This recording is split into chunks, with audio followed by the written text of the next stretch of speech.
काही काही लोक अतिशय न घासल्यासारखं वर्तन करतात आणि मान्य न्यायालयात एकटंच जाणं, डायरेक्ट जाणं, वकिलांशिवाय जाणं असे अनेक प्रसंग करतात.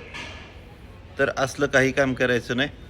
बिगाऱ्याला इंजिनियरचं काम सांगायचं नाही किंवा अशा येडपाट लोकांचा सल्ला देखील ऐकायचा नाही, कारण की त्यांना या कायद्यातील टेक्निकल माहिती नसते. म्हणून मी त्यांना तो शब्द वापरला. त्यांच्या क्षेत्रात एकदम किंग असतील, एकदम एक्सलंट असतील, परंतु त्या क्षेत्रात त्या लोकांना घेऊन जाणं अतिशय आवश्यक आहे. त्यामुळं मी माझ्या कोर्टात स्वतःच उत्तर देतो. मी मग कोर्टात हे विचारतो, मी कोर्टात ते विचारतो. मान्य न्यायालयात आम्हाला विचारायला अडचण येते. त्यामुळे ती विचारण्याची पद्धत, करण्याची पद्धत ही कायदेशीर असते आणि त्यामुळे त्या ठिकाणी वकिलांमार्फतच गेलेलं उत्तम असतं.